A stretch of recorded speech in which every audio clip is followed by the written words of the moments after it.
ঘটনাটি আমাদের ফেসবুকের ইনবক্স থেকে নেওয়া। আসসালামু আলাইকুম শাফিন ভাই, আমার নাম আবির, বাড়ি নড়াইল, থাকি ঢাকার উত্তরাতে। আমি সরাসরি তার ঘটনাটা শুরু করছি। স্বাধীনতা যুদ্ধের আগের কথা। আমার দাদারা 4 ভাই মিলে তখন নতুন বাড়িতে উঠেছে। বাড়ির মধ্যে ঘর ছিল তখন 4টি, একটি আমার দাদার আর বাকি 3টা তার 3 ভাইয়ের। আমাদের বাড়ির পেছনে ছিল একটা ছোট্ট পাটি বন, আর সেই বনের মাঝখানে ছিল একটা ছোট্ট ডোবা। এলাকায় কারো গরু মহিষ মারা গেলে ওই ডোবাতে ফেলা হতো। আমার দাদার ছিল বাজারে একটা মুদির দোকান, আর প্রতিদিন দোকান বন্ধ করে বাড়িতে ফিরতে তার অনেক রাত হয়ে যেত। এই এলাকায় তখন বিদ্যুৎ ছিল না, তাই একটু রাত গভীর হলে চারপাশে শুনশান নীরবতা নেমে আসতো। একদিন রাত্রিবেলা আমার দাদা বাজার থেকে দোকান বন্ধ করে বাড়িতে এসে লক্ষ্য করলেন তাদের পেছনের যে পাটি বনটা আছে সেখানে কেমন একটা শব্দ হচ্ছে। শব্দটা ছিল অনেকটা 2টা পিতলের বস্তু ধাক্কা খেলে যেমনটা হয় সেরকম একটা শব্দ। আমার দাদা ছিল অনেক সাহসী প্রকৃতির একজন মানুষ। তিনি তখন ঘর থেকে একটা হারিকেন নিয়ে পাটি বনের ভেতরে ঢুকলেন। তারপরে সোজা চলে গেলেন ওই ডোবার কাছে। সেখানে গিয়ে একটা দৃশ্য দেখে তিনি হতবাক হয়ে গেলেন। তিনি দেখলেন ডোবার জলে কিছু কলসি ভাসছে, আর সেগুলো একটা অন্যটার সাথে ধাক্কা খেয়ে ঢং ঢং শব্দ হচ্ছে। তিনি তখন তাড়াতাড়ি ওই জায়গাটা ছেড়ে ঘরে চলে আসলেন। এই ঘটনার পরে কেটে গেল বহু বছর। দেশ স্বাধীনের 1 বছরের মাথায় আমার দাদা মারা গেলেন। আমার বাবারাও ছিলেন 4 ভাই, সবাই তখন আলাদা আলাদা ঘর করে সংসার জীবন শুরু করলেন। একসময় বাড়ির পেছনে থাকা সেই পাটি বনটা আর ডোবার কোনো অস্তিত্বই রইল না। তবে বাড়ির পেছনে নতুন করে একটা পুকুর খনন করা হয়েছে। পুকুর খননের পরে বাড়ির সবাই তখন ওই পুকুরে গোসল করত। আমাদের বাড়ির এখন পরিবারের সংখ্যা 12টি। আমার বাবার ছিল এক চাচাতো ভাই। বাড়ির মধ্যে তিনি ছিলেন সবচেয়ে গরিব। তার ঘরটা ছিল চারিদিকে বেড়া আর উপরে ছন দেয়া, আর ওনাদের টয়লেটটা ছিল একেবারেই সেই পুকুরের পাশে। একদিন গভীর রাতে প্রকৃতির ডাকে সাড়া দিতে তিনি বাহিরে গেলেন। বাহিরে ছিল তখন হালকা চাঁদের আলো। হঠাৎ করে তার চোখ গেল পুকুরের দিকে। তিনি দেখলেন পুকুরের মাঝখানে জলের উপরে কিছু কলসি ভেসে আছে, আর সেগুলো একটা অন্যটার সাথে ধাক্কা খেয়ে ঢং ঢং শব্দ হচ্ছে। এই দৃশ্য দেখে তিনি ভয় পেয়ে গেলেন এবং তাড়াতাড়ি ঘরে চলে আসলেন। সেদিন রাতে ঘুমের মাঝে কে যেন তাকে স্বপ্নে দেখালো কলসিগুলি সব সোনা রূপায় ভরপুর, আর এসব কলসি তার হাতে যদি তিনি কিছু শর্ত মানে তাহলে তিনি এসব কলসি হাতে পাবেন। প্রথম রাতে স্বপ্নটা তিনি দেখেন, কিন্তু তিনি তা বিশ্বাস করলেন না। কিন্তু দ্বিতীয় রাতে তিনি আবার স্বপ্ন দেখলেন যে যেন কেউ তাকে বলছে ঘরের ভেতর একটা গর্ত খুঁড়তে, আর কলসিগুলো সেখানে আসবে। পরদিন সকালে ঘুম থেকে উঠে তিনি এবং তার স্ত্রী দুজনে মিলে এই বিষয়ে আলোচনা করলেন। তারা পরে সিদ্ধান্ত নিলেন রান্নাঘরের ভেতরে একটা গর্ত খুঁড়বেন। ওনাদের রান্নাঘরটা ছিল মূল ঘর থেকে একটু আলাদা। সেদিন সন্ধ্যাবেলা তারা দুজন রান্নাঘরের ভেতরে একটা গর্ত খুঁড়লেন। তারপরে রাতের খাবার খেয়ে ঘরে এসে ঘুমিয়ে গেলেন। মাঝরাতে হঠাৎ একটা শব্দ শুনে তাদের ঘুম ভেঙে গেল। তিনি লক্ষ্য করলেন কে যেন তার নাম ধরে ডাকছে, আর আওয়াজটি আসছে ঠিক তাদের রান্নাঘরের ভেতর থেকে।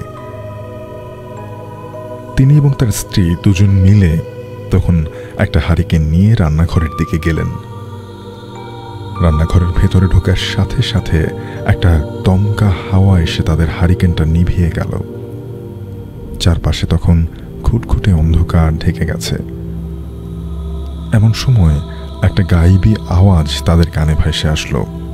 কে যেন তাদেরকে বলছে তাদের বড় ছেলেকে এই গর্তের মধ্যে নামিয়ে কলসিগুলো নেয়ার জন্য। এই কথা শুনে তাদের মনের মধ্যে একটু খটকা লাগলো। তারা তখন কলসিগুলোর লোভ ছেড়ে দিয়ে ঘরে চলে আসলেন এবং পরদিন সকালে এই ঘটনা সবার মাঝে জানাজানি হয়ে গেল। সবাই এসে তখন গর্তটা দেখতে লাগলো। সে সময় আমাদের গ্রামের এক বৃদ্ধ মুরব্বীর কাছে শুনলাম এগুলো নাকি শয়তানের কলসি। বহু বছর আগে আমাদের এলাকায় মগ আর ত্রিপুরা উপজাতিদের বসবাস ছিল। তারা কুফরি কালাম করে তাদের সম্পদ মাটির নিচে লুকিয়ে রাখত, কিন্তু তারা এই এলাকা ছেড়ে চলে যাওয়ার পরে দীর্ঘদিন ধরে এসব সম্পদ মাটির নিচে থাকার কারণে তার কিছু অংশ নষ্টদের দখলে গেছে। যারা লোভ করে এসব সম্পদ ঘরে আনে তারা একে একে পরিবার ধ্বংস হয়ে যায়।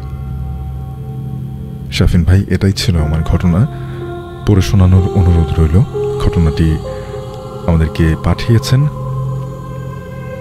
আবির নড়াইল থেকে, এবং বর্তমানে তিনি ঢাকার উত্তর থেকে আমাদেরকে লিখেছেন।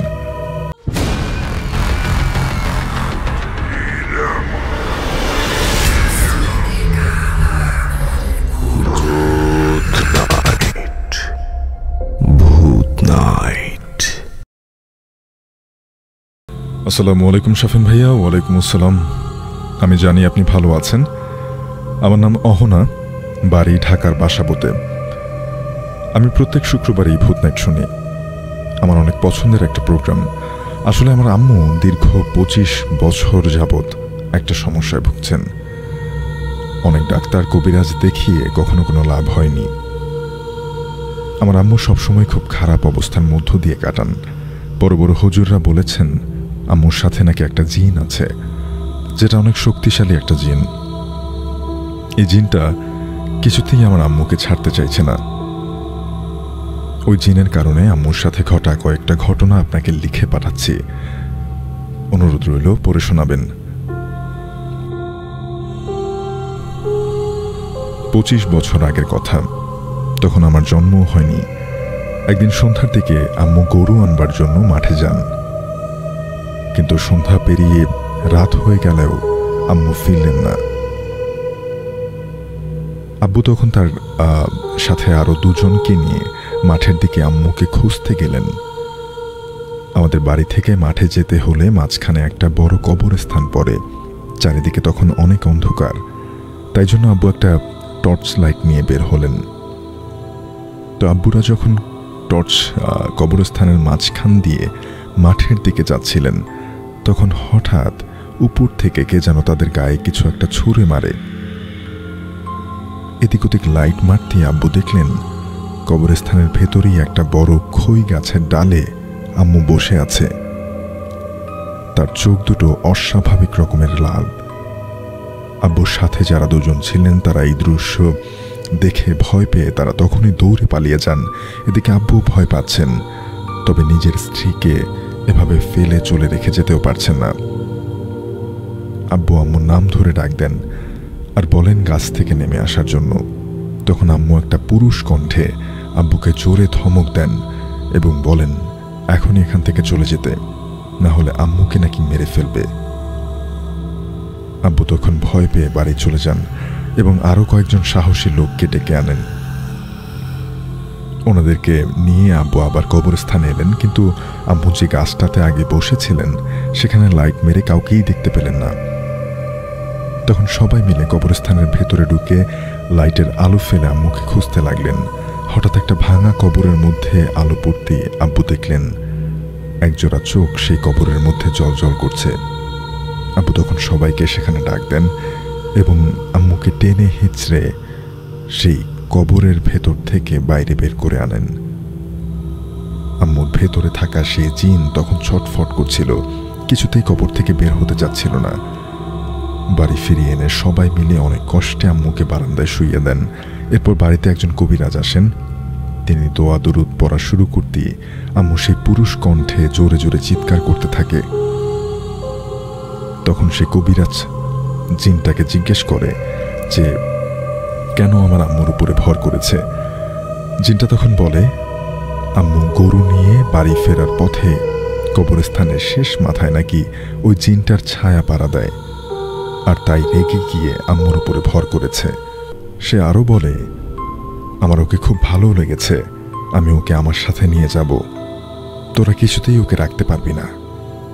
এই কথা শুনে অনেক চেষ্টা করেন, তবুও সেই জিনটাকে কেউ তাড়াতে পারেন না। এই ঘটনার কয়েকদিন পর আব্বু বাজার থেকে বাড়ি ফিরে দেখেন আম্মু বারান্দায় 2 পা ছড়িয়ে বসে আছে। আব্বু আম্মুকে বললেন, কি বাবা, কি হয়েছে? আম্মু কোনো জবাব দেন না। আব্বু তখন বাজারের ব্যাগটা রেখে পুকুরে যান হাত মুখ ধোয়ার জন্য। হাত মুখ ধুয়ে ফিরে এসে যা দেখেন, সত্যি বলতে গেলে তা দেখার জন্য তিনি একটু প্রস্তুত ছিলেন না। ব্যাগের মধ্যে বাজার থেকে আনা রুই মাছ ছিল। আম্মু সেটা বের করে কাঁচা চিবুচ্ছে। এটা দেখে আব্বু তখনই দৌড় দিয়ে আম্মুর কাছ থেকে মাছের ব্যাগটা নিয়ে কেড়ে নিতেই আম্মু গর্জন করে আব্বুর দিকে তেড়ে আসেন। আব্বু দেখেন আম্মুর চোখ দুটো সেদিনের মতো টকটকে লাল। আব্বু আবার কবিরাজ ডাকেন, কিন্তু এই কবিরাজও ওই জিনের সাথে পেরে ওঠেন না। তবে তিনি আম্মুকে একটা তাবিজ দেন হাতে বাঁধার জন্য। ওটা থাকাকালীন জিন নাকি জিনে কোনো আসর করতে পারবেন না। কয়েকদিন পর মাঝরাতে হঠাৎ আব্বুর ঘুম ভেঙে যায়। ওনার হাত শক্ত কোনো কিছু একটা ফুটছিল। আব্বু চোখ খুলে দেখেন আম্মু তার পাশে নেই। শক্ত জিনিসটা হাতরে দেখতেই তিনি বুঝলেন এটা একটা মাদুলি। সাথে সাথে আব্বুর শরীরে একটা ভয়ের শীতল স্রোত বয়ে যায়। ভয়ে ভয়ে আব্বু ঘর থেকে বেরিয়ে আমার দাদা দাদিকে ডাক দেন। তারপর একটা টর্চ লাইট নিয়ে এদিক সেদিক আম্মুকে খুঁজতে থাকেন, কিন্তু তারা কোথাও আম্মুকে খুঁজে পান না। অবশেষে পুকুর পাড়ে এসে দেখেন আম্মু পুকুরের অন্য একটা কোণায় অন্ধকারে একা আনমনে দাঁড়িয়ে আছে। তার দৃষ্টি পুকুরের পানির দিকে। লাইটের আলো চোখে পড়তেই আম্মু একটা গোঙানির আওয়াজ করেন এবং সাথে সাথে আব্বু দেখেন কেউ যেন পেছন থেকে আম্মুকে ধাক্কা দিয়ে পানিতে ফেলে দিল। আম্মু খুব ভালোই সাঁতার জানতেন, তবু আব্বু দেখলেন আম্মু অনেক চেষ্টা সত্ত্বেও কিছুতেই পানির উপরে উঠতে পারছেন না। আব্বু চিৎকার করে দাদাকে ডেকে আম্মুর ওদিকে দৌড় দেন। তারপর পানিতে নেমে আম্মুকে পানির উপরে তোলার চেষ্টা করতে থাকেন। আব্বুর কাছে মনে হয় খুব শক্তিশালী কেউ একজন যেন পানির তলা থেকে আম্মুকে টানছে। আব্বু যখন আম্মুকে তুলতে পারছিলেন না, তখন আমার দাদা এসে আব্বুকে সাহায্য করেন। তারা দুজন মিলে আম্মুকে পানি থেকে টেনে তোলেন। আম্মু তখন অজ্ঞান হয়ে গেছেন। আব্বু দ্রুত ঘর থেকে সেই তাবিজটা এনে আম্মুর হাতে বেঁধে দেন। কিছুক্ষণ পর আম্মুর জ্ঞান ফিরলে সবাই জিজ্ঞেস করে অত রাতে পুকুর পাড়ে কি করতে গেছিল। আম্মু তখন বলেন খাওয়া দাওয়া করে ঘুমিয়ে পড়ার পর তার নাকি আর কিচ্ছু মনে নেই। এরপর বেশ কয়েকবার ছোট ছোট কিছু ঘটনা ঘটে, তবে সেগুলো অতটাও ভয়ানক নয়। আমার জন্মের পর যখন আমার বয়স 5 বছর, তখন এমন একটা ঘটনা ঘটাল, আগুন জ্বলছে সেই চেহারায়। ভয়ে আম্মুর হাতে থাকা টর্চটা পড়ে যায়, আর আম্মু অনুভব করেন কেউ যেন তাকে খুব জোরে ধাক্কা দিয়ে অনেক উপর থেকে নিচে ফেলে দিল। ঝপাস করে তিনি পানির মধ্যে পড়ে গেলেন, আর তারপর আবার জ্ঞান হারান। পরদিন ভোরবেলা বিছানায় আম্মুকে না দেখে আব্বু আবার তাকে খুঁজতে বের হন। অবশেষে গ্রামের বড় একটা বিল আছে, সেই বিলের কিনারে পানিতে অজ্ঞান অবস্থায় আম্মুকে পড়ে থাকতে দেখেন। ধরাধরি করে বাড়িতে এনে কবিরাজ ডাকা হয়। কবিরাজ বলেন তার ধারণা জিনেরা আম্মুকে তাদের ওখানে নিয়ে যাবার চেষ্টা করেছিল। যাই হোক শাফিন ভাই, এরপরেও আমার আম্মুর সাথে অনেক ভয়ানক ঘটনা ঘটে। সময় করে আবারও একদিন লিখে পাঠাবো। ঘটনাটা যদি পড়ে শোনান তাহলে অনেক খুশি হব। ভালো থাকবেন। কোনো মানুষকে জিন আসর করলে তার অনেক ধরনের বিপদ হয়, অনেক ধরনের ক্ষতি হয়। নিজের খেয়াল রাখবেন। ভূত নাইটের জন্য অনেক অনেক শুভকামনা রইল। আল্লাহ হাফেজ। ঘটনাটি আমাদেরকে ইমেল করেছেন অহনা, ঢাকার বাসাবো থেকে।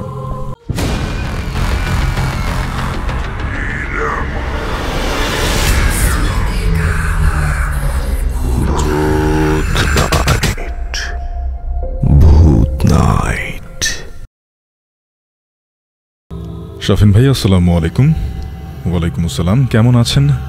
জানি আমার মতো আপনিও সবসময় ভালোর দলে আছেন।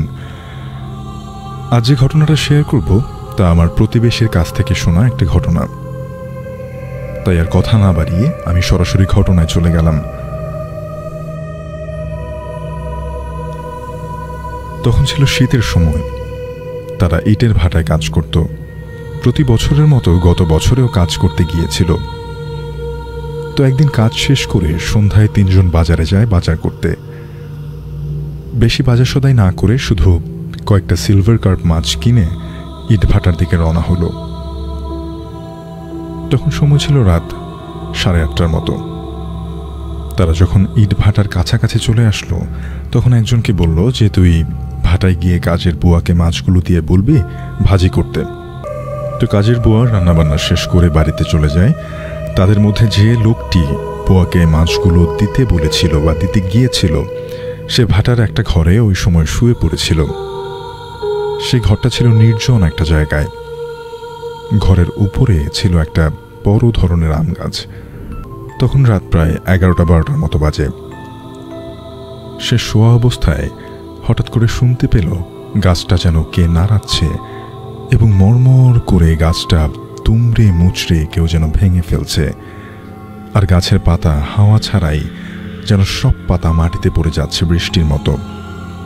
সে যখন বাইরে বের হলো তখন সে দেখল সে যেই ঘরে শুয়েছিল সেই ঘরের এক একটা ইট কে যেন ছুঁড়ে ফেলে দিচ্ছে। এক পর্যায়ে সে দেখে যে 10 ফিট সাইজের একজন বৃদ্ধ লোক, পুরো মুখমণ্ডল ছিল চুলে ঢাকা। সে দেখে বিবস্ত্র ওই লোকটা মাছের বাসনটা পুকুরে ছুঁড়ে ফেলে দিল। এসব দেখে ভাটার ওই লোকটা ভয়ে হতভম্ব হয়ে অজ্ঞান হয়ে ওখানেই পড়ে যায়। তারপর ওই বাকি দুজন লোকগুলো ফিরে এসে দেখল ওই লোকটা মাটিতে পড়ে আছে। তার হুঁশ ফিরে আসার পরে সে দেখল যে সবকিছু আগের মতোই আছে। ওই ছড়ানো ছিটানো ইটগুলো এবং আম গাছের নিচে কোনো পাতা নেই। সে দেখল সবগুলোই ছিল স্বাভাবিক, সবকিছুই ছিল স্বাভাবিক, কিন্তু যে বাসনটায় সে মাছ নিয়ে এসে দিয়েছিল সেই বাসনটা নেই। যে লোকটার সাথে এই ঘটনা ঘটেছিল সে এখনো বেঁচে আছে। সে আজও এই ঘটনার ব্যাখ্যা খুঁজে পায়নি, কি ঘটেছিল তার সাথে। এটাই ছিল আমার ঘটনা। আমার কাছে আরও ঘটনা আছে, আমি চেষ্টা করব পরবর্তীতে আবারও পাঠানোর। ঘটনাটি আমাদেরকে পাঠিয়েছেন, ইমেল করেছেন মোহাম্মদ রাকিব হোসেন, ফুলবাড়িয়া, ময়মনসিংহ থেকে।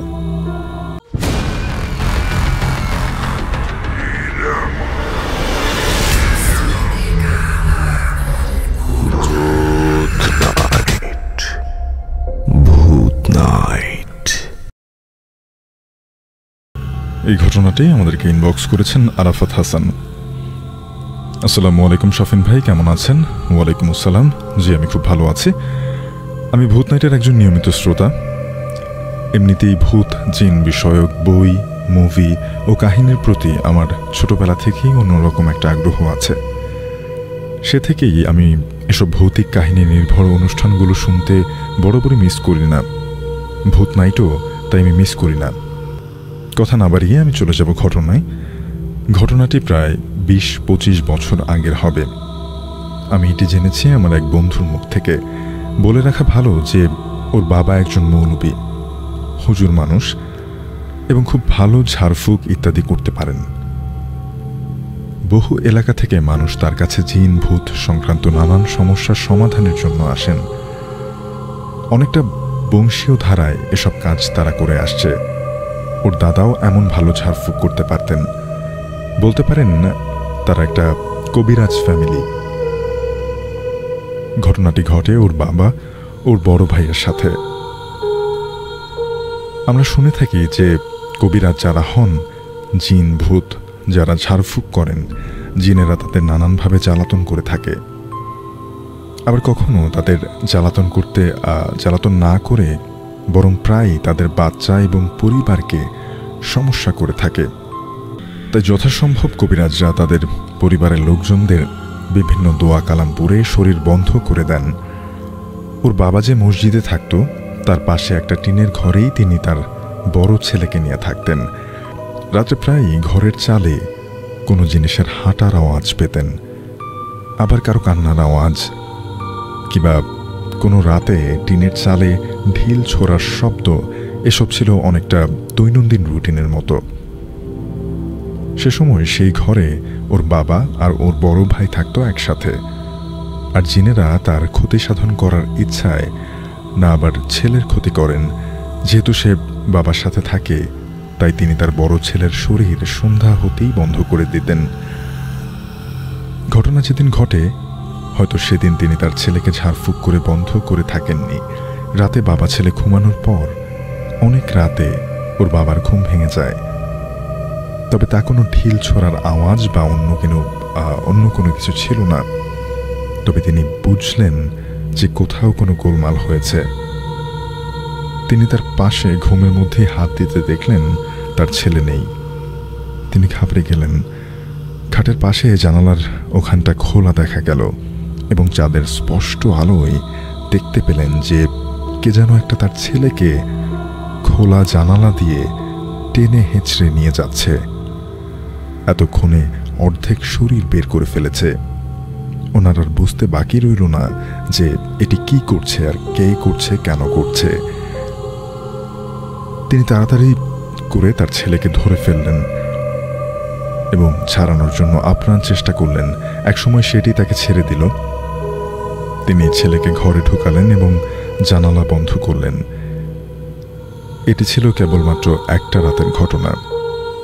আমার বন্ধুর কাছ থেকে আমি এমনটিও শুনেছি যে মাঝে মাঝে কখনো গভীর রাতে ঘরের পাশ থেকে কে যেন তাকে ডাকত, আর কথাগুলো হতো এমন যে, ইমাম সাহেব বেরিয়ে আসুন, একটা রোগী দেখতে হবে। আবার কখনো শুনতেন যে এলাকার কোনো একটা নির্দিষ্ট এলাকার কথা বলে তাকে ডাকছে বাইরে কেউ, অর্থাৎ সেখানে কাউকে জিনে ধরেছে ইত্যাদি। তবে তিনি কখনো এসব ডাকে বেরোতেন না, কারণ তিনি জানতেন যে এসব শয়তানের কাজ। এত রাতে এভাবে মানুষরা তাকে ডাকে না।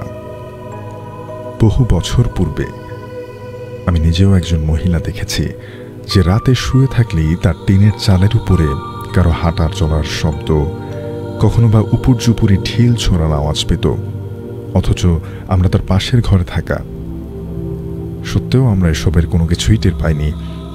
তার কথাটা অবিশ্বাস করার মতো ব্যাপার হলেও একটা কারণ তা আমাদের জন্য বাধা হয়, তা হচ্ছে তার বাবা জিন ভূত এসবের সাধন করতেন এবং তার কাজই ছিল ঝাড়ফুঁক করা। তাই হয়তো তার বাবার উপরে জিনদের রয়ে যাওয়া ক্ষোভের শিকার হন তিনি। তাই রাতে ঢিল ছোড়াছুড়ির আওয়াজ, কখনো অস্বাভাবিক কেউ টিনের চালের উপরে হাঁটার আওয়াজ পেতেন। খুব ভয়ানক না হলেও ঘটনাগুলো সবই সত্য। আশা করি ভালো লাগবে। আর ভাই, ভালো লাগলে দয়া করে পড়ে শোনাবেন। আমার কাছে আরও কিছু ভয়ানক ঘটনা আছে আমার শোনা, আমার নিজের সাথে ঘটে যাওয়াও রয়েছে। সময় হলে অন্যদিন লিখে পাঠাবো। সবাইকে ধন্যবাদ এবং শুভকামনা জানাই। আসসালামু আলাইকুম। ঘটনাটি আমাদেরকে ইনবক্সে পাঠিয়েছেন আরাফাত হাসান।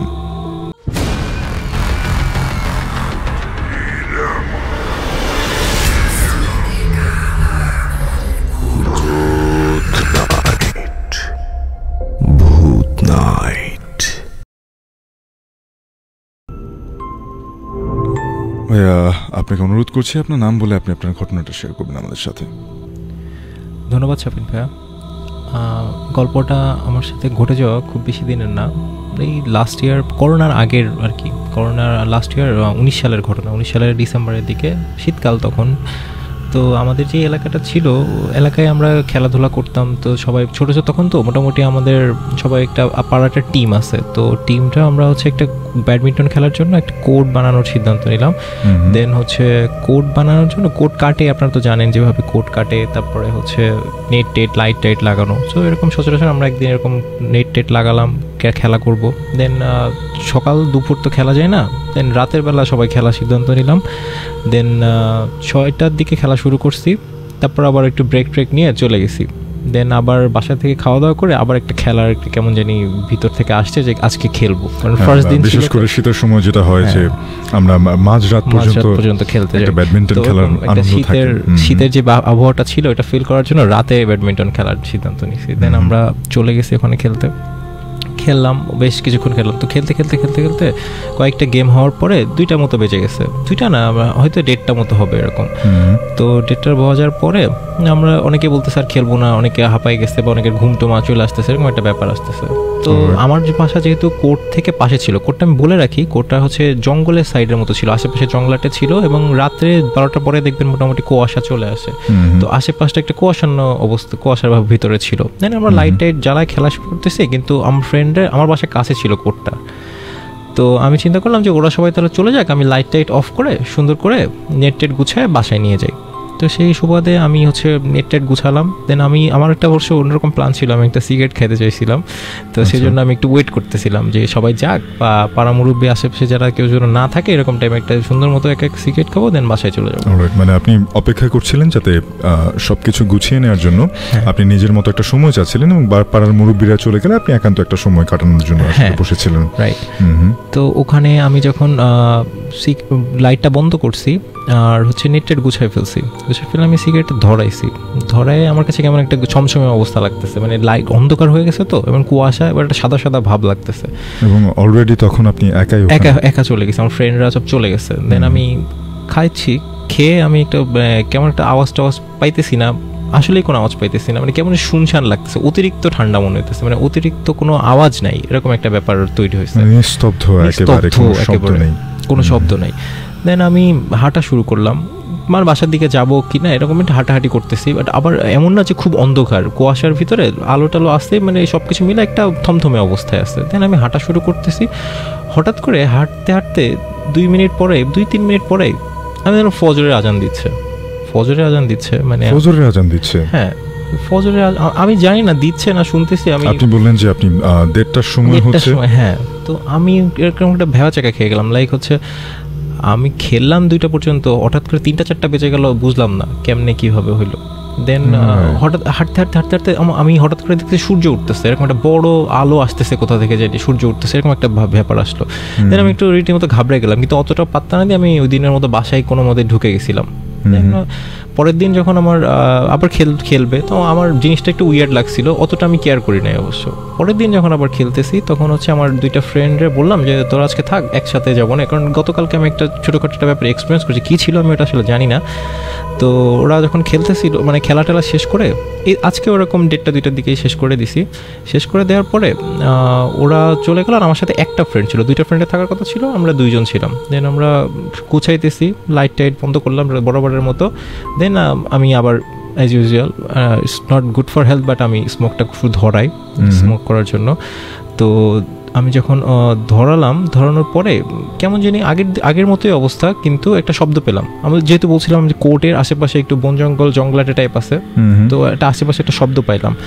দেন ওর বললো যে কি সে শব্দ দেখবি, আমি বলছি দরকার নাই, কি না কি তার ঠিক নেই। পরে একটা ভয় কাজ করতেছিল। দেন একটু হাঁটার পরে আবার সেম আজানের শব্দ, একদম পরিষ্কার শুনতে পেয়েছিলাম আমি আজানের শব্দ। মানে আপনাদের কাছে মনে হচ্ছিল যে আপনারা কিছুক্ষণ সময় সেখানে আছেন। হ্যাঁ, কিন্তু একদম মনে হচ্ছে যে ভোর হয়ে গেছে, হঠাৎ করে সেই আলো। দেন ওই ছেলেটা যে ছিল, আমি তো একবার এক্সপিরিয়েন্স করছি, আমি আরও দ্বিতীয়বার যখন হয়েছে তখন আমি ভাবছি এটা হ্যালুসিনেশন না, সামথিং কিছু একটা হচ্ছে। দেন আমি অতিরিক্ত ভয় পেয়ে গেছিলাম। আবার ওই আমার সাথে যে ফ্রেন্ডটা ছিল, ও নাকি শুনছে এটা পুরাটাই। দেন আমরা 2 জন মিলে দৌড়াতে আবার সেই সেম অবস্থা, সকাল হয়ে গেছে। তো কোনো মতে আমি জানি না, ওটা ওই দিন আমাদের সাথে অনেক খারাপ কিছু হইতে পারতো বা অনেক ভয়ঙ্কর কিছু ঘটতে পারতো, বা খুব একটা হয়তো মারাও যেতে পারতাম ওই দিন কিছু একটা, বা কোনো অসুবিধাই আমাদের ধরতে পারতো। আমি জানি না এটা কী ছিল, আমি অ্যাকচুয়ালি মিন করে বলতে পারবো না, বাট অতিরিক্ত ভয় পেয়েছিলাম। ওই দিন কোনো মতে আল্লাহর রহমতে আমরা বাসায় পৌঁছেছি। এবং ওই সময় আমি অনেক চেষ্টা করতেছিলাম সোরা টোরা পড়ার, এই জন্য একটু সাহস নিয়ে বাসার দিকে আগায় গেছিলাম। কিন্তু ওই ব্যাপারটা আমি, ওই থমথমে যে পরিবেশটা ছিল, ওইটা আমি কখনো ভুলতে পারবো না। শাফিন ভাই, এটাই ছিল আমার গল্পটা। অনেক ধন্যবাদ ফাহিম ভাই আপনাকে।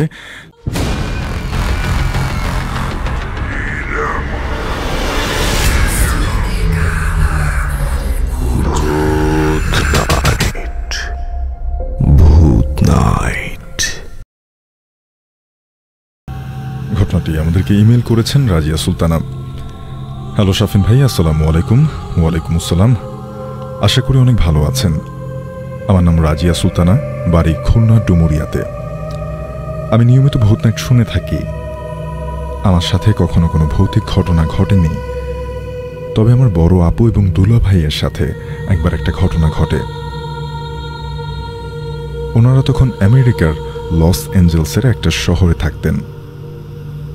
দুলা ভাই একটা ভালো চাকরি করতেন। ঘটনাটা ওনাদের ভাড়া বাড়ি নিয়ে। যে বাড়িতে ওনারা ভাড়া থাকতেন সেটা ছিল অনেক পুরনো একটা বাড়ি। ওই বাড়িতে কোনো একটা সমস্যা ছিল যার কারণে কেউ থাকতো না সেখানে। কিন্তু দুলাভাই এক প্রকার বাধ্য হয়েই বাড়িটা ভাড়া নেন। নতুন জায়গা, নতুন চাকরি, তার উপরে বউ বাচ্চা নিয়ে কোনো মতে মাথা গোজার মতো একটা জায়গা খুঁজছিলেন। কথা না বাড়িয়ে আমি সোজা ঘটনাতে চলে যাই।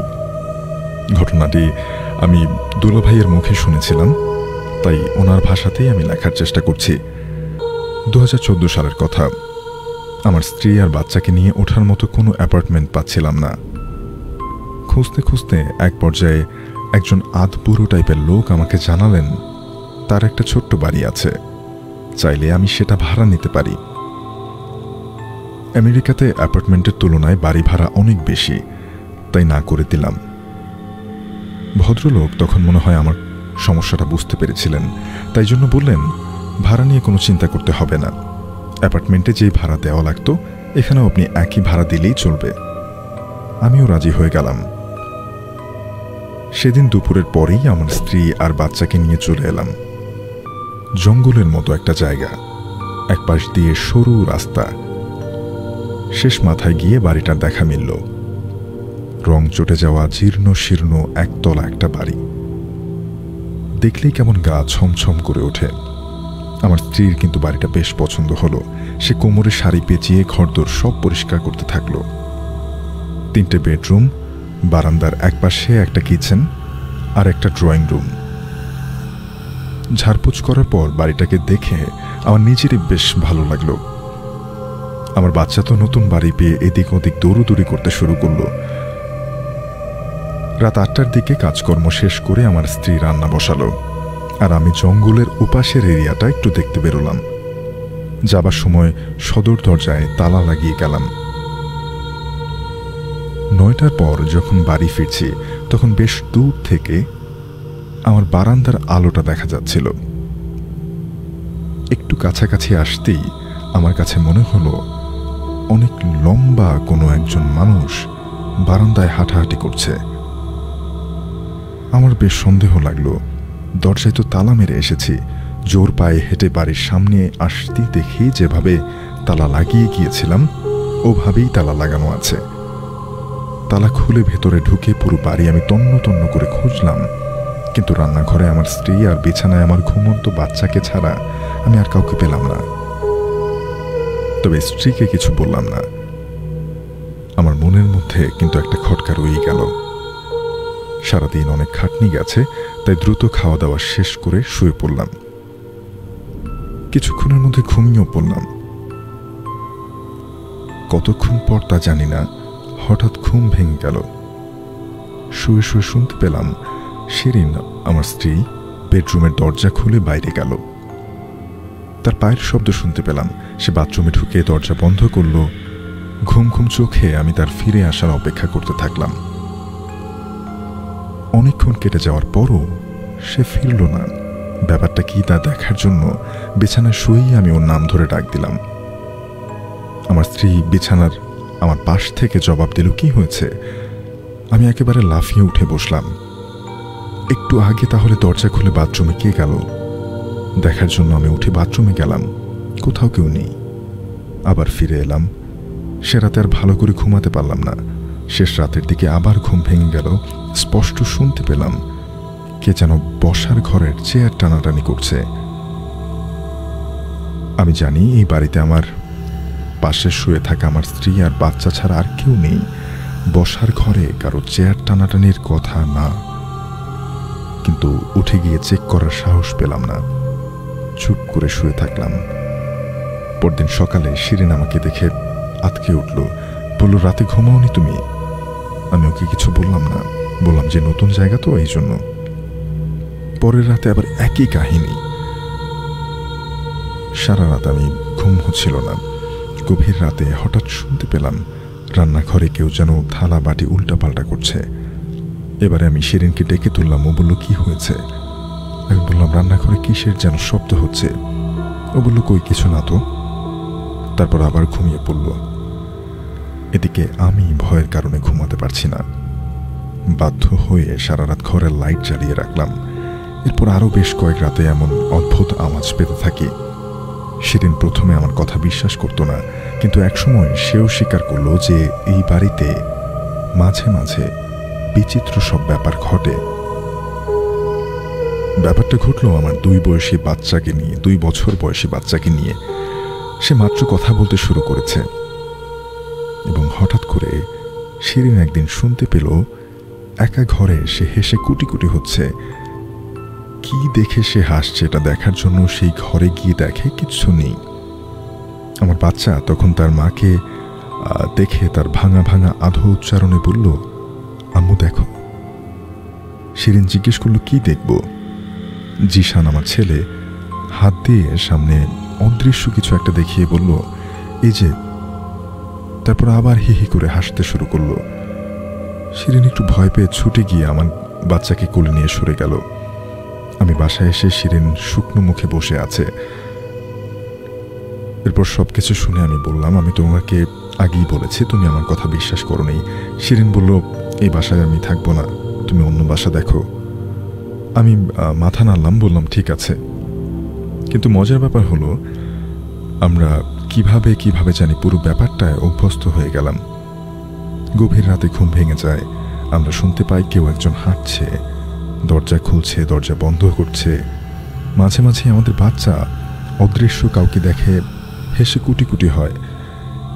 কি দেখে সে হাসে, আমরা কি দেখে যে সে হাসে সেটা আমরা বুঝতে পারি না, কিন্তু ব্যাপারটা নিশ্চয়ই মজার হবে, কারণ আমাদের বাচ্চা প্রায় বলে আবার আবার। সেই দৃশ্য, অদৃশ্য মূর্তি বা মানুষ জিশানের কথা শুনে আবার কিছু একটা করে এবং জিশান আবার হেসে কুটি কুটি হয়। প্রথম আমরা ভয় পেতাম, আজকাল আর ভয় লাগে না। আমাদের কোনো ক্ষতি করে না, ভয় দেখায় না। আমাদের বাচ্চা মনে হয় পছন্দই করে এবং আমরাও বেশ অভ্যস্ত হয়ে গেছি। আমরা আমাদের বাসার অদৃশ্য অধিবাসীর সাথে অভ্যস্ত হয়ে গেলেও আমাদের বাসার যেসব অতিথিরা আসতো তারা কিন্তু মোটেও অভ্যস্ত হতো না। একবার শিরিনের এক দূর সম্পর্কের ভাই বেড়াতে এলেন। প্যাসাডিনা শহর লস অ্যাঞ্জেলসের কাছেই। এই এলাকায় এলে সবাই লস অ্যাঞ্জেলসের শহরে ডিজনিল্যান্ড দেখে যায়। আপনি অনেকেই জানেন যে ডিজনির বিখ্যাত যে পার্কটা রয়েছে, থিম পার্ক ডিজনিল্যান্ড, লস অ্যাঞ্জেলসে অবস্থিত, সেটা দেখতে আসে অনেকেই। কাজে এই ভদ্রলোককেও আমাদের ডিজনিল্যান্ড দেখিয়ে আনতে হলো। অনেক রাত্রে ফিরে এসে শুয়েছি। গভীর রাতে ভয়ঙ্কর একটা আর্তচিৎকার শুনে আমরা লাফিয়ে উঠলাম।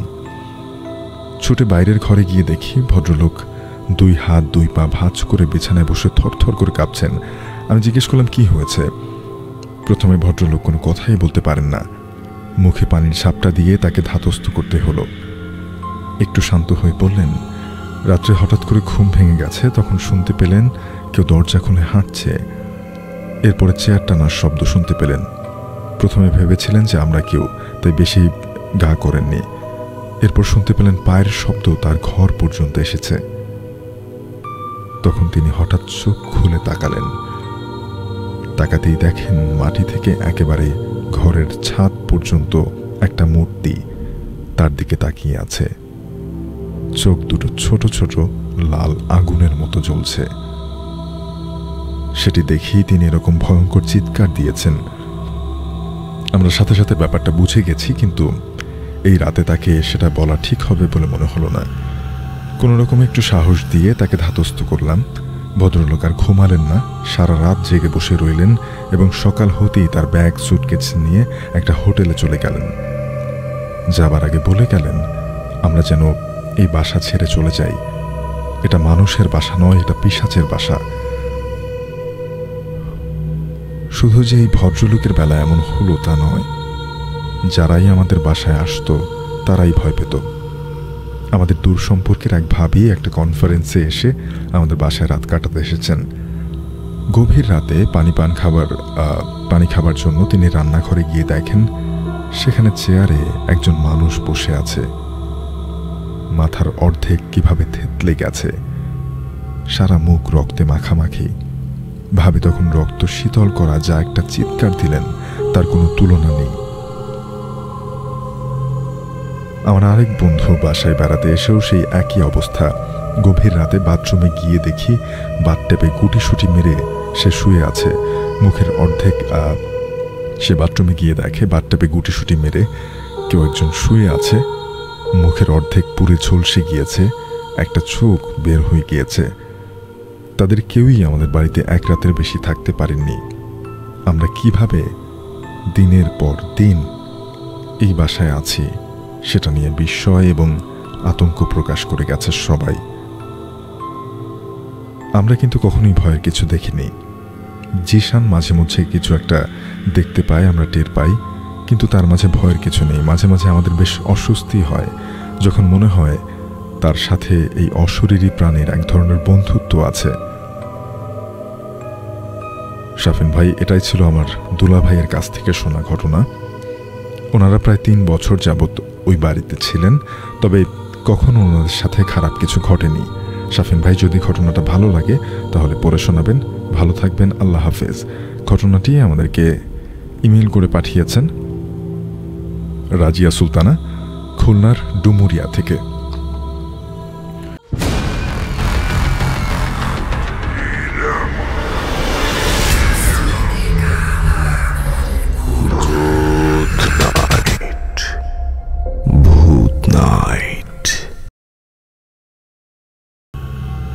আমার ফেসবুক পেজের ইনবক্স থেকে একটা ঘটনায় চলে যাচ্ছি। আসসালামু আলাইকুম। ওয়ালাইকুম আসসালাম। আমি সামিয়া আঞ্জুম, আমি গুলশান, ঢাকা থেকে লিখছি। আমি ভূত নাইটের নিয়মিত একজন শ্রোতা। আজ আমি আমার মামার সাথে ঘটে যাওয়া একটা ভৌতিক কাহিনী তুলে ধরছি। ঘটনাটি আমার মামার সাথে ঘটে। একদিন এক বিকেলে আমার মামা আমার ছোট বোনকে নিয়ে ছাদে যায়। ঠিক মাগরিবের আগ মুহূর্তে আমার মামা আমার বোনকে নিয়ে বাসায় আসে। এরপর মামা তার ফোনটা বাসায় রেখে আবার সে বেরিয়ে পড়ে। তারপর রাত 11টা বাজে, তার কোনো খোঁজ নেই। এরপর ঠিক মধ্যরাতে অর্থাৎ রাত 12টায় সে বাসায় আসে, কিন্তু কোনো কথা বলছে না। তার চোখগুলো অস্বাভাবিক রকম বড় করে অপলক দৃষ্টিতে তাকিয়ে আছে। তারপর আমার মা খেয়াল করে দেখল আমার মামার হাতে একটা সবুজ আপেল, কিন্তু সে কথা বলছিল না। তাকে সবাই জিজ্ঞাসা করেছিল যে কোথায় গিয়েছে, তারপরও কোনো কথার উত্তর দিচ্ছিল না। তারপর আমার মা সূরা পড়ে যখন ফু দেয় এবং তখনই তার হাত থেকে সেই আপেলটা পড়ে যায় এবং সে একটা কাঁপুনি দিয়ে ওঠে। তারপর আমার মা আমার মামাকে জিজ্ঞাসা করে সে কোথায় গিয়েছে। তারপর বলল সে এতক্ষণ ছাদেই ছিল। সে যখন আমার ছোট বোনকে ছাদ থেকে বাসায় নিয়ে আসে তখন ছাদে নাকি এক বুড়ো লোকের সাথে তার দেখা হয়। বুড়ো লোকটি ছিল অনেক লম্বা, অনেক বড় দাড়ি এবং সাদা জুব্বা পরা। আমার মামা আমার ছোট বোনকে বাসায় রেখে যাওয়ার পর আবার ছাদে চলে যান এবং দেখেন সেখানে আরও কিছু বুড়ো লোক যারা প্রায় 10 থেকে 12 ফিট লম্বা। তারাই নাকি আমার মামাকে আপেলটা দেয় এবং বাসায় যেতে বাধাও দেয়। তবে আল্লাহর রহমতে আমার মামা সহি সালামতে বাসায় ফিরে আসে। তারপর আমার মাকে এ কথা খুলে বলে। ঠিক তখনই আমার মা যে আপেলটা মেঝেতে পড়েছিল সেটা খুঁজতে লাগলো, কিন্তু অনেক খোঁজার পরেও বাসার কোথাও সেই আপেলটা আর পেল না। তারপর আমার মা রাতে শোয়ার আগে যখন সব লাইট বন্ধ করে দিল তখন হঠাৎ করে সেই আপেলটা আমাদের জুতার সেলফের পাশে জ্বলজ্বল করতে দেখে এবং সে তখনই সেই আপেলটাকে নিয়ে টুকরো টুকরো করে 8টা টুকরো করে এবং সেটা সেদ্ধ দিয়ে দেয়। সকালে মা ঘুম থেকে উঠে দেখে আপেল 8 টুকরোই আছে। পরে তেমন কিছু আর ঘটেনি। এই ছিল আমার ঘটনা। ঘটনাটি ভালো লাগলে পড়ে শোনাবেন। লিখতে কোনো ভুল হলে ক্ষমা করবেন। ভূত নাইট শুনতে আমার অনেক ভালো লাগে। ঘটনাটি আমার ফেসবুক পেজ আরজে শাফিন, সেখানে পাঠিয়েছেন সামিয়া আঞ্জুম।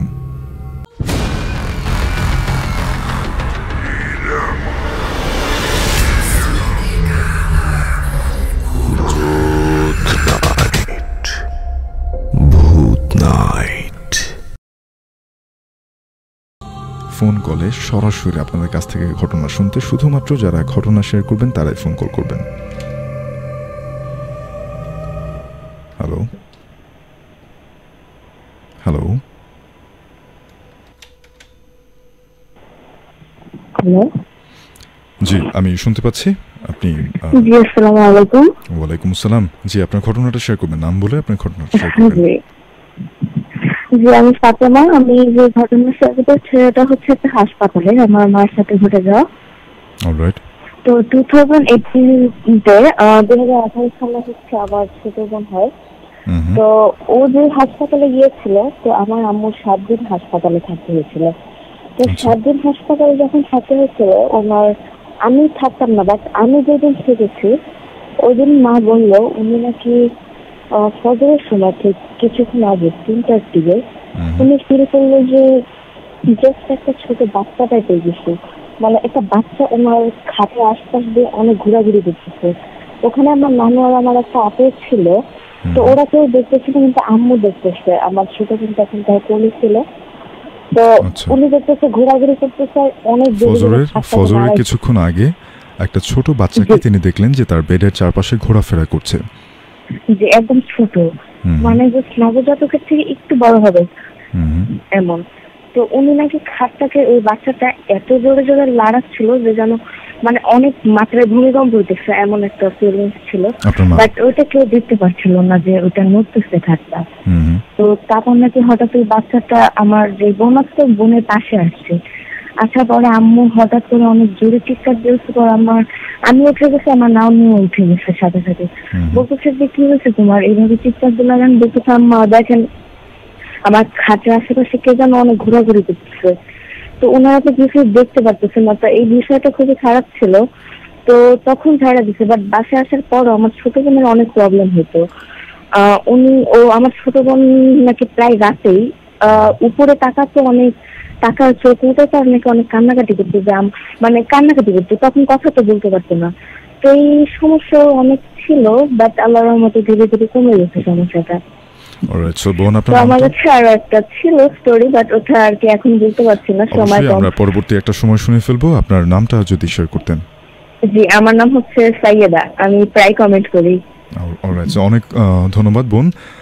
আমরা শুনছিলাম বোন সাইয়েদার কাছ থেকে তার ছোট বোন হওয়ার সময় তার আম্মু কিছু একটা দেখেছিলেন, যেটা কিনা হসপিটালে তিনি যখন শুয়েছিলেন তার চারপাশ থেকে সার্কেল করে একটা ছোট্ট বাচ্চা ঘুরে বেড়াচ্ছিল, এবং তিনি দেখলেন যে সেই বাচ্চাটা তার বেডটাকে প্রচণ্ড জোরে নাড়াচ্ছে এবং তিনি প্রচণ্ড ভয় পেয়ে যান। তারপরে যখন সেই ছোট্ট আরেকটা বাচ্চা তার নবজাতকের কাছে আসে তখন তিনি একটা চিৎকার দেন, এবং পরবর্তীতে সবাই যখন ঘুম থেকে উঠে যান এরপর থেকে স্বাভাবিক হয়। তার বোনের সাথেও কিছু ঘটনা ঘটে গেছে, সেই ঘটনাগুলো আমরা পরবর্তীতে আরেকদিন শুনবো। একেবারে শেষ পর্যায়ে আমি আরেকটা ইমেল স্টোরিতে চলে যাচ্ছি।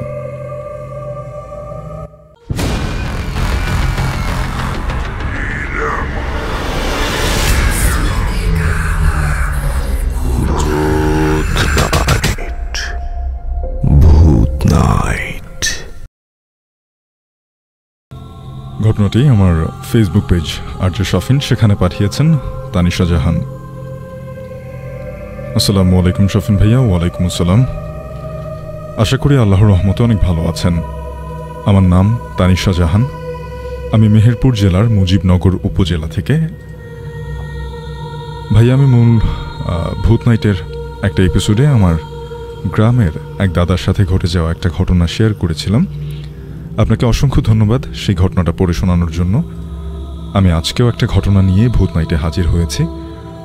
ঘটনাটি পড়ে শোনানোর অনুরোধ রইল। আমি আর কথা না বাড়িয়ে ঘটনায় চলে যাচ্ছি। ঘটনাটি ঘটে আমার এক খালার সাথে। বোঝার সুবিধার্থে আমি আমার খালার ভাষাতেই ঘটনাটি লেখার চেষ্টা করলাম। আমার নাম সোনিয়া জাহান প্রমি। সময়টা ছিল 2013 সাল। আমি আমার গ্রামের মাধ্যমিক স্কুল থেকে এসএসসি পাশ করার পরে যশোরের একটা কলেজে ভর্তি হই। আমার নিজের বাসা হলো কুষ্টিয়াতে। পড়ালেখার উদ্দেশ্যে আমাকে যশোরে যেতে হয়। যশোরে আমার এক মামা থাকতেন, যিনি আমাকে একটা হোস্টেল খুঁজে দেন। বেশ বড় একটা গার্লস হোস্টেল। সেখানে আমার থাকার ব্যবস্থা হলো। তারপর আমার মামা আমাকে সুন্দরভাবে সব কিছু গুছিয়ে দিয়ে আমার কাছ থেকে বিদায় নিয়ে চলে গেলেন এবং আমার সাথে মাঝে মাঝে দেখা করতে আসবেন এই কথা বলে মামা চলে যান। যাই হোক, এবার শুরু হলো আমার হোস্টেল লাইফ। খুব আনন্দের একটা অনুভূতি হচ্ছে, জীবনে এই প্রথম হোস্টেল লাইফ শুরু করলাম। হোস্টেলের 3 তলায় একটা রুমে আমরা মোট 4 জন থাকতাম। বাকি 3 জন অনেক আগে থেকেই এই রুমে থাকে। 3 জনের মধ্যে একজন ছিল আমার সমবয়সী আর বাকি 2 জন আমার সিনিয়র। যাই হোক, আমরা যেই রুমে থাকতাম সেই রুম থেকে একটু দূরে ছিল একটা ছোট স্টোর রুম টাইপের। ওই রুমটা নাকি 2 বছর ধরে তালাবদ্ধ। ওই রুমের ব্যাপারে হোস্টেলের দারোয়ানের কাছে জিজ্ঞেস করেছিলাম যে এটা 2 বছর যাবৎ তালাবদ্ধ কেন, কিন্তু দারোয়ান শুধু এই কথাটাই বলেছিল যে এই রুমের ব্যাপারে বেশি কিছু না জানলেও চলবে, তুমি যেহেতু নতুন তাই বলছি ওই রুমের আশেপাশে বেশি যাওয়ার দরকার নেই। দারোয়ানের কথাটা আমার সুবিধার মনে হলো না, কিন্তু প্রশ্ন করলাম আর কি উত্তর দিল। আমি কি প্রশ্ন করলাম আর কি উত্তর দিল। যাই হোক, আমিও ওই রুম নিয়ে আর বেশি চিন্তা ভাবনা না করে নিজের মতো খুব ভালোভাবেই আমার দিন অতিবাহিত করছিলাম। আমি সায়েন্সের ছাত্রী ছিলাম, তাই আমার ইচ্ছে ছিল বুয়েটে পড়ার। সেই কারণে আমি পড়াশোনায় খুব মনোযোগ দিয়ে করতাম। প্রায় 20 দিন গেল, তেমন কোনো সমস্যা হয়নি। এরপর একদিন রাতে আমি আমার টেবিলে বসে পড়ছিলাম। রাত তখন 11:30 মতো বাজে। হঠাৎ আমার এক রুমমেট মিতু আমাকে বলল, প্রমি আমার সাথে একটু বাইরে যাবি? আমি বললাম, কেন, এখন বাইরে কি করবি? মিতু তখন বলল, একটু ওয়াশরুমে যাব। ভাইয়া, ওয়াশরুম বাইরে থাকায় আমাদেরকে রুম থেকে বের হয়ে তারপর ওয়াশরুমে যেতে হতো। আমি তখন মিতুকে বললাম, কেন, তুই একা যেতে পারছিস না? মিতু বলল, তুই তো জানিস আমি একটু ভীত, তাই একা যেতে পারছি না। ভাইয়া, আমরা সবাই রাতে ওয়াশরুমে যাওয়ার দরকার হলে একাই যেতে পারতাম, কিন্তু মিতু একটু ভীত টাইপের ছিল, তাই ওর ভয় লাগতো। যাই হোক, আমি আর মিতু তখন বাইরে বের হই। ভাইয়া, ওয়াশরুমে যেতে হলে স্টোর রুমটা ক্রস করে যেতে হয়, যার কথা শুরুতেই বলেছিলাম 2 বছর ধরে তালাবদ্ধ। কারেন্ট না থাকায় বাইরে একদম অন্ধকার, তাই একটা লাইট নিয়ে বের হলাম। আমি বাইরে দাঁড়িয়ে আছি এবং মিতু ওয়াশরুমের ভেতর। মিতুর জন্য বাইরে অপেক্ষা করছিলাম। এমন সময় হঠাৎ আমার চোখ গেল ওই স্টোর রুমটার দিকে। দেখলাম অন্ধকারে কোনো সাদা ছায়ার মতো কিছু একটা ওই রুমটার সামনে দাঁড়িয়ে আছে। আমি সাথে সাথে আমার লাইটটা ওই দিকে মারি, তারপর আর কিছুই দেখতে পারলাম না। এদিকে মিতু ওয়াশরুম থেকে চলে এসেছে। এরপর আমি আর মিতু রুমে চলে আসি। ভাইয়া, এরপর যেটা হতো যে প্রায় গভীর রাতে আমাদের রুমের দরজায় কে যেন 2 বার ঠক ঠক করে আওয়াজ করত। ভাইয়া, একটা কথা বলে রাখা ভালো যে আমাদের রুমের আশেপাশে শুধু ওই স্টোর রুমটা ছাড়া আর অন্য কোনো রুম ছিল না। অন্য রুমও ছিল, কিন্তু আমাদের রুম থেকে বেশ দূরে ছিল। সুতরাং অন্য রুমের কেউ এসে এত রাতে আমাদের রুমের দরজায় এসে নক করবে, এটা সম্ভব ছিল না। আমরাও এত রাতে নক শুনে ভয়ে দরজায় খুলতে সাহস পেতাম না। পরদিন সকালে অন্য রুমের মেয়েদেরকে গিয়ে জিজ্ঞেস করলে তারা বলতো, কই না তো, আমরা তো কেউ তোমাদের রুমে গিয়ে কোনো নক করিনি রাতে, তোমাদের কোথাও একটা ভুল হচ্ছে। তারপর আমি এবং আমার রুমমেট সবাই দারোয়ানের সাথে এই ব্যাপারে কথা বললাম, কিন্তু দারোয়ান এই ব্যাপারে কিছুই বলেনি, শুধু বলেছে এসব নিয়ে মাথা না ঘামাতে। দারোয়ানের এমন কথা শুনে খুবই অবাকই হয়েছিলাম। যাই হোক, এর বেশ কিছুদিন কেটে গেল, আর তেমন কোনো সমস্যা হচ্ছিল না। আবার আগের মতো স্বাভাবিক থাকা শুরু করি। কিছুদিন পরে আমাদের রুমের 2 জন ছুটিতে বাড়িতে চলে যায়। আমরা 2 জন 3 দিনের ছুটিতে তারা 2 জন 3 দিনের ছুটিতে বাড়ি চলে যায়। রুমে শুধু আমি আর মিতু ছিলাম। সেদিন আমার শরীরটাও একটু খারাপ ছিল, তাই আমি রাত 10টার দিকেই ঘুমিয়ে গিয়েছিলাম। হঠাৎ রাত 1টার দিকে আমার ওয়াশরুমে যাওয়ার দরকার হলো। ভাবলাম মিতুকে সাথে করে নিয়ে যাব, কারণ আমারও তখন একটু ভয় লাগছিল। ওই দিন রাতে যেই সাদা ছায়ার মতো কিছু একটা দেখেছিলাম এবং মাঝরাতে প্রায় দরজায় নক করার কথা মনে পড়তে তারপর আমিও একটু ভয় পেয়ে গিয়েছিলাম। মিতুকে ডাক দিব, কিন্তু মিতু তখন গভীর ঘুমে।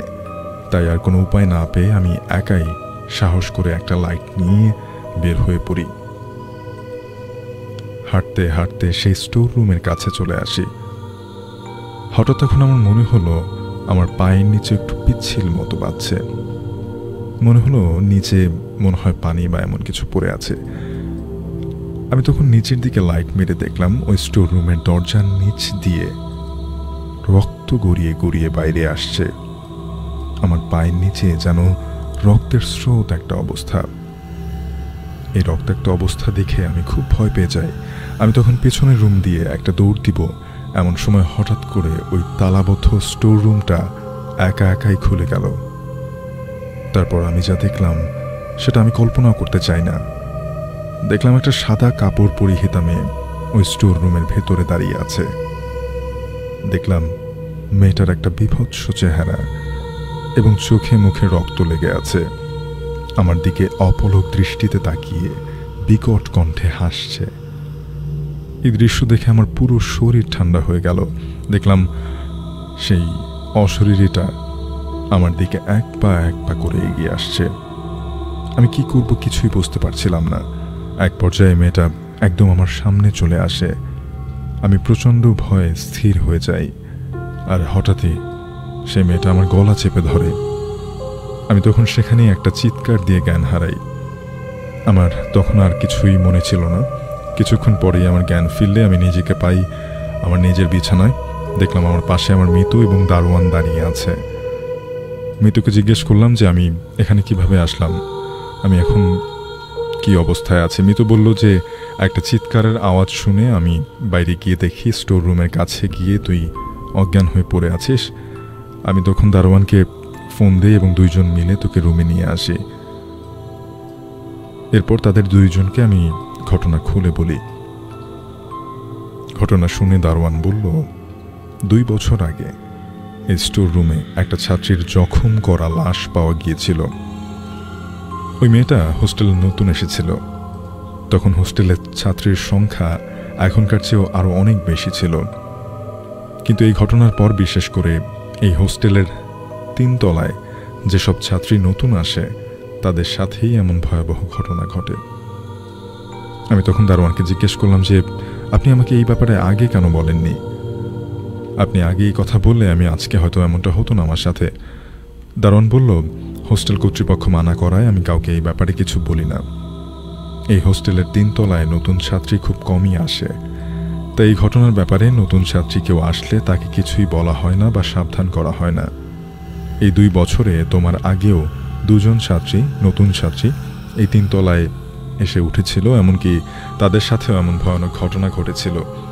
আমি তখন দারোয়ানকে জিজ্ঞেস করি যে ওই মেয়েটা কিভাবে মারা গিয়েছিল। দারোয়ান বলল যে মেয়েটার লাশ পাওয়ার পরে হোস্টেলে থাকা 3 জন ছাত্রীকে খুঁজে পাওয়া যায়নি।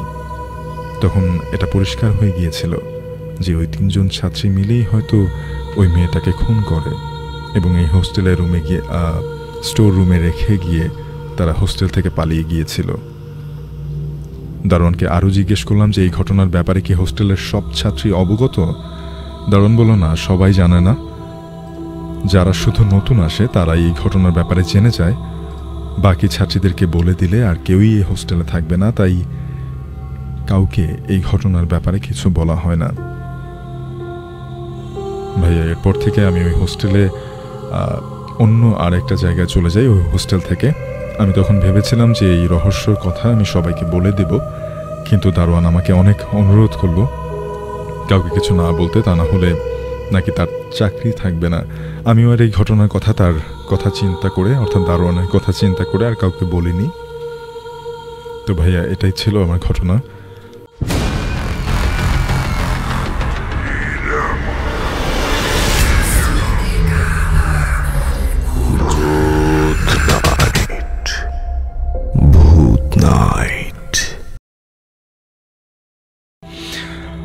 যেটা বলছিলাম যে 96.4 স্পাইস এফএম ইউটিউব চ্যানেলটা সাবস্ক্রাইব করলে সেখানে আপনি ঘটনাগুলো শুনতে পারবেন, যে কোনো এপিসোড শুনতে পারবেন। এছাড়াও আমাদের ফেসবুক লাইভ অডিও স্ট্রিমিংয়ের উপরে একটা লিঙ্ক দেওয়া রয়েছে, যেখানে ফেসবুক লাইভ অডিও স্ট্রিমিংয়ের সবগুলো এপিসোড দেওয়া আছে, সেখান থেকেও আপনি চাইলে শুনতে পারবেন।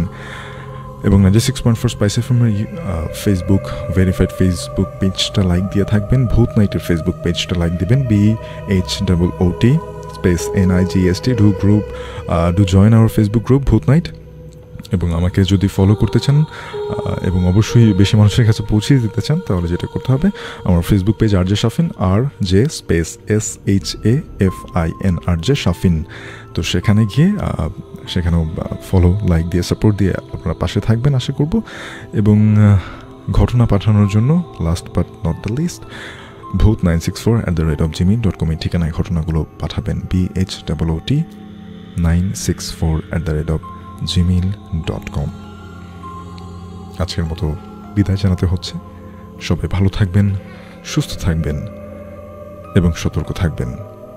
হয়তো আপনার আশেপাশে এমন কেউ আছে যাকে আপনি দেখতেই পাচ্ছেন না।